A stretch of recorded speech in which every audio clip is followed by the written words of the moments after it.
आप सोचो जिसकी तनख्वाह 50,000 रुपए, यार 50,000 रुपीज, वो अपना मुंह पीट रहा है कि मैं अपने बच्चों को ईद पे कपड़े कहां से दिलाऊंगा, मैं तो ना अफ्तारी करा पा रहा हूं ना सहरी करा पा रहा हूं, मेरे बच्चे भूखे सो रहे हैं। आप सोचो यार क्या कयामत हो गई है। 850 रुपए का 30 किलो आटा आता था एक महीने पहले भाई, आज 5 किलो नहीं आ रहा, 860 रुपए का 5 किलो आटा है। अगर आपको पता है सिक्योरिटी गार्ड सड़कों में क्यों सो रहे हैं आजकल? ये एक नया ट्रेंड शुरू हुआ है, नोट किया आपने कि सिक्योरिटी गार्ड सड़कों पे सो रहे हैं? और क्यों? गौर नहीं किया? जब 12,000 रुपए तनख्वाह होगी, बस के अंदर आपका लग रहा है 80 रुपए एक स्टॉप का, 80 रुपए दूसरी बस का, 160 जाने का 160 आने का। जब 9,000 तुम्हारा बस का पैसा लगेगा, 3,000 महीने का बचेगा, तुम खुद दिन में कुछ नहीं खाओगे तो बीवी क्या खाएगी, बच्चे क्या खाएंगे, घर का किराया क्या? तो अब गार्ड कह रहा है मैं सड़क पे सोऊंगा, सुबह उठूंगा, नाले में अपनी पैंट धोऊंगा, खड़ा हो जाऊंगा, दरवाजे खोलता रहूंगा दिन भर सेटों के लिए। ये है गार्ड। और जो MBA लड़के हैं ना कराची के, खुदा की कसम खा के बोल रहा हूं, रक्शे और चिंचियां चला रहे हैं। क्यों? प्राइवेट नौकरी में 30,000 से ऊपर कौन दे रहा है यार? यहाँ फिर भी कुछ ना कुछ 35,000 से ऊपर कौन दे रहा है? वो 35,000 में तलाकें हो रही है लोगों के घरों में, माँ बीमार है तो इलाज नहीं करा सकते, माफियाज का राज है। डॉक्टर के पास जा रहे हैं, डॉक्टर वो टेस्ट लिख के देता है जो 2.5 लाख रुपए का। क्यों? डॉक्टर भी उस माफिया का हिस्सा बन गया। सब डॉक्टर नहीं, लेकिन बहुत सारे डॉक्टर। वो टेस्ट लिखेगा तो उसको आधे पैसे वापस मिलेंगे ना।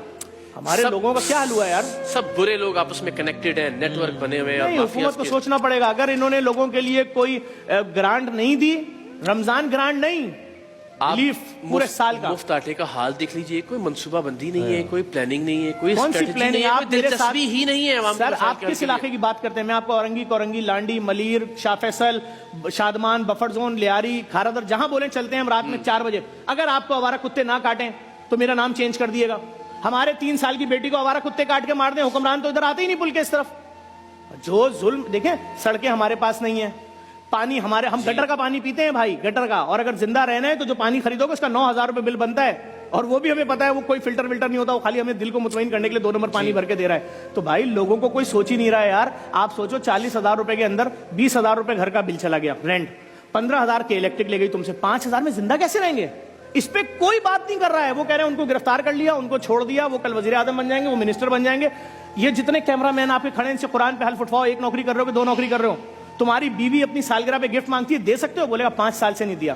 अपनी माँ को दवाई दे सकते हो? करेगा हाँ मेरी माँ की शुगर की दवाई 1,300 रुपए की आती थी 2 साल पहले, आज वो दवाई 7,000 की। मैंने कहा अम्मी मर जाओ, खुदा से जाके शिकायत करना कि मैंने वो बच्चा जिसको पेट में पाला था ना, 9 महीने पेट में रखा, चलना सिखाया, पढ़ना सिखाया, और जब वो माँ मर रही है यार, 40,000 की खबर, 15,000 की मैयत। बस अभी कल पोस्ट चल रही थी एक प्राइवेट अस्पताल की कि एक शख्स की माँ की मैयत नहीं दे रहे, कह रहे 7 लाख दोगे तो मैयत मिलेगी। वो बच्चा क्या खुदकुशी नहीं करेगा कि जिस माँ ने मुझे पैदा किया था आज उसकी लाश सड़ रही है डब्बे के अंदर, मेरे पास 7 लाख रुपए नहीं है? 7 लाख रुपए बेरोजगार आदमी के लिए 7 अरब रुपए से बड़ी रकम है जी। आप बैठो दस्तरखानों पे, जो लोग बोलते थे ना दस्तरखान बंद करो, मैं उनसे बोल रहा हूं खुदा के अजाब से डरो। तुम्हारा पेट भरा हुआ है, तुम्हारे बच्चे खाना खा के सो रहे हैं। अभी 2 महीने की बेटी रोए और बीवी बोले तेरी बेटी भूख से रो रही है, मैं नहीं सह सकूंगा, मैं लटक जाऊंगा। तो मेरी बेटी, यार मैं तो टीवी पे ऐड देख रहा हूं, ये महंगी लॉन, ये महंगे कपड़े, ये महंगा रेस्टोरेंट, ये महंगा खाना, ये खाने का सेगमेंट, खाने ही नहीं है, सिर्फ भूख भूख भूख भूख। लोगों के पास दफनाने के पैसे नहीं है, बात ही खत्म हो गई। खुदा की कसम खा के कह रहा हूं, मेरे ऑफिस में लड़का आया, यंग लड़का आया, उसने आके ऑफिस में पता क्या बोला? उसने बोला कि सिर्फ 25,000 रुपए दे दे, मैं झूठ नहीं बोल रहा, मेरे बेटे की मैयत 3 दिन से रखी, दफनाने के पैसे नहीं है, मैं किसी से बोल नहीं सकता। मैंने कहा झूठ बोल रहा है, ऐसा हो नहीं सकता।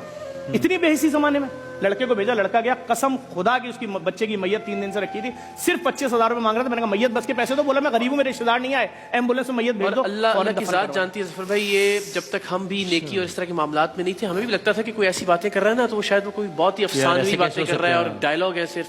लेकिन खुदा गवाह है कि वाकईतन ये जितनी बातें आप कर रहे हैं, मैं उनकी तायद करता हूँ कि इससे ज्यादा सूरत हाल खराब है। शायद हमारे अल्फाज उसको बयान ही नहीं कर सकते। जो बड़े बड़े सेठ हैं जिनकी पूरी दुनिया में कारोबार है, उनके ऑफिस से फोन आता है कि यार जफर आ जाओ, हम तुम्हारे डायलिसिस वाले प्रोजेक्ट में डोनेशन देंगे, लैब में देंगे, मुर्दा खाने में। मैं जाता हूं उनके ऑफिस, 2-2 घंटे बैठाते हैं, पूरे स्टाफ से मिलवाते हैं, सब कुछ करवाते हैं, अरबों रुपए जो कमा रहे, खरबों रुपए। उसके बाद लिफाफा देते हैं, हंसते हुए सबके सामने तस्वीर खिंचवाते हैं, सब कुछ करते हैं। जब हम आगे लिफाफा खोलते हैं, पता है क्या डोनेशन निकलता है? 5,000 रुपए। एक किट नहीं आ रही 5,000 रुपए की। वो जो हमारे एक डायलिसिस सेंटर का खर्चा 40 लाख था ना, डॉलर की वजह से 80 लाख में चला गया। और माफियाज इसमें भी इन्वॉल्व हो गए। जो एप्रन के इंजेक्शन 800 रुपए का था, जो डायलिसिस के मरीज को लगना है, 1800 का ब्लैक में मिल रहा है, 16 लाख का वो खर्चा बढ़ गया। अभी जो हमारे दर्जनों डायलिसिस सेंटर है, हम तो वो कैसे चलेगा कैसे? क्योंकि हर जगह माफिया है। अभी आप समझें, आप क्या समझ रहे हैं सिर्फ फकीर माफिया थी? ये ठेले वाले जो है ना, ठेले वाले, ये एक आदमी का ठेला होता है, वो